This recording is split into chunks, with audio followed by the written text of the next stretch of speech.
ഇപ്പോൾ ഒരു മുളക് ബജിയാണ് ഉണ്ടാക്കാൻ പോണേ.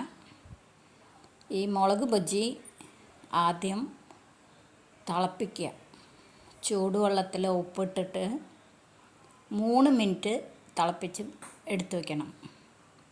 അപ്പം നിങ്ങൾ കഴിക്കുമ്പോൾ നല്ല ടേസ്റ്റായിരിക്കും. ഓക്കെ, ഇപ്പം നമ്മൾ 3 മിനിറ്റ് തിളപ്പിച്ചു.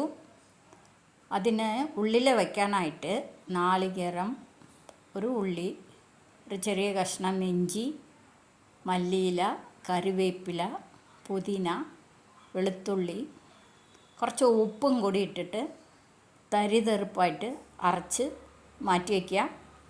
അരയ്ക്കുമ്പോൾ വെള്ളം ഒഴിക്കാൻ പാടില്ല. ഓക്കെ, ഇപ്പം നമ്മൾ ഈ തിളപ്പിച്ചതൊക്കെ ചൂടാറാനായിട്ട് മാറ്റി വയ്ക്കണു. ചൂടാറട്ടെ. ചൂടാറിയിട്ട് വേണം നമുക്കതിൻ്റെ ഫില്ലിങ്സ് ഇതാക്കാൻ. ഇപ്പോൾ ഇത് ബജ്ജിയുടെ ഉള്ളിൽ ഇത് വരുമ്പോൾ നമ്മൾ ഫുള്ളായിട്ട് കഴിക്കാൻ പറ്റും. നല്ല സ്വാദാണ്. ഇങ്ങനെ ഫില്ലിങ്സും കൂടി വരുമ്പോൾ നല്ല സ്വാദ് കൂടുതലേ ഉണ്ടാവുള്ളൂ. ഡിഫറൻ്റായിരിക്കും. ഉണ്ടാക്കി കഴിച്ച് നോക്കിയാലേ മനസ്സിലാവുള്ളൂ.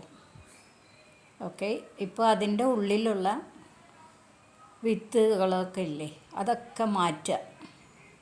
ഒരു ഭാഗം മാത്രം കീറിയാൽ മതി. കീറിയിട്ട് അതിൻ്റെ കുരുവൊക്കെ എടുത്ത് കളയാം.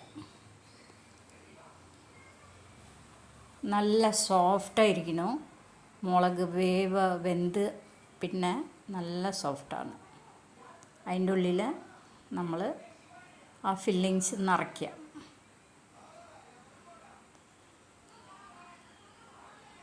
ആ ഫില്ലിങ്സ് കണ്ട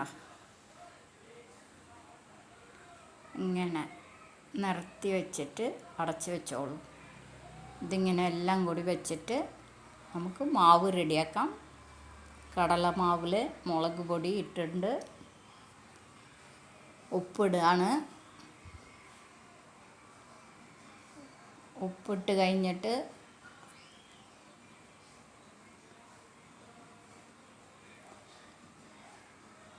കായപ്പൊടി നോക്കിയിട്ടോളൂ. ഓക്കെ, 5 മുളക് ഞാൻ ഫില്ല് ചെയ്ത് വെച്ചിരിക്കുക. കണ്ട അവിടെ ലേശം അരിപ്പൊടി എടുക്കുക. അരിപ്പൊടി ഇല്ലെങ്കിൽ നിങ്ങളുടെ കയ്യിൽ ദോശമാവ് ഉണ്ടെങ്കിൽ 2 സ്പൂൺ ആഡ് ചെയ്യാം. അതും നല്ല ടേസ്റ്റ് ഉണ്ടാവും. ഒരു നുള്ള് സോഡ, ഉപ്പ്, ആവശ്യത്തിന് വെള്ളം ഒഴിക്കുക. വല്ലാണ്ട് വെള്ളമാവാൻ പാടില്ല. സാധാ ബജിയേക്കാളും ഇത്തിരി തിക്ക് വേണം, അല്ലെങ്കിൽ ആ മുളകിൽ ഒട്ടില്ല, ഒട്ടിപ്പിടിക്കാണ്ട് നിൽക്കും. വെള്ളം അധികം ചേർക്കണ്ട. തിക്കായിട്ട് മിക്സ് ചെയ്യണം.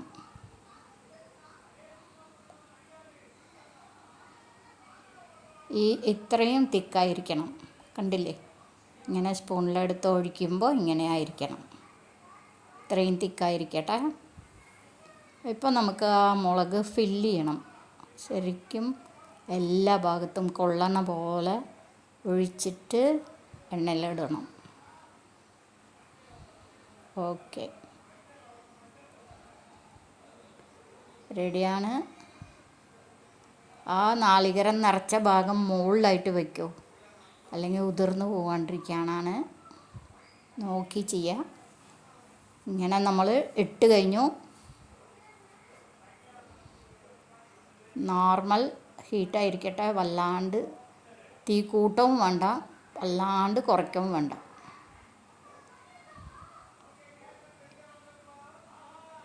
ഓക്കെ,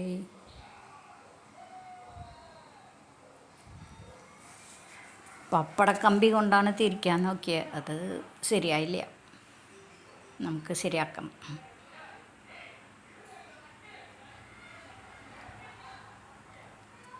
ഓക്കെ, നല്ല മൊരിഞ്ഞ് വരുന്നുണ്ട്. ഞാൻ റൈസ് ബ്രാൻഡ് ഓയിലാണ് എടുത്തിരിക്കുന്നത്. നിങ്ങളുടെ ആവശ്യമുള്ള ഓയിൽ എടുക്കാം. നിങ്ങൾക്ക് ഏതാ വേണ്ടതെന്ന് വെച്ചാൽ അതെടുക്കാം. ഓക്കെ, അത് എല്ലാവരും അവരവരുടെ താല്പര്യം. ബജ്ജി നല്ല റോസ്റ്റായി വരുന്നുണ്ട്. നമുക്ക് എടുക്കാറായിട്ടുണ്ട്.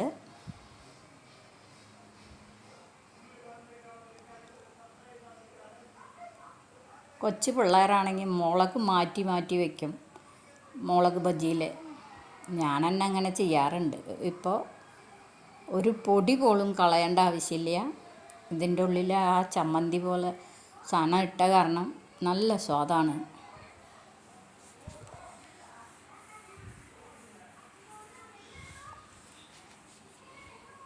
ഓക്കെ, നമുക്ക് റെഡി ആയിട്ടുണ്ട്. ഞാനിതൊന്ന് ഒരിത്തിരി ചൂടാറിയിട്ട് മുറിച്ച് കാണിക്കാം. കണ്ടില്ലേ, ഉള്ളിലെ ചമ്മന്തിയും കൂടിയിട്ട് നല്ല ഭംഗിയുണ്ട്. ഭംഗി മാത്രമല്ല, നല്ല ടേസ്റ്റ് ഉണ്ട്. ഓക്കെ.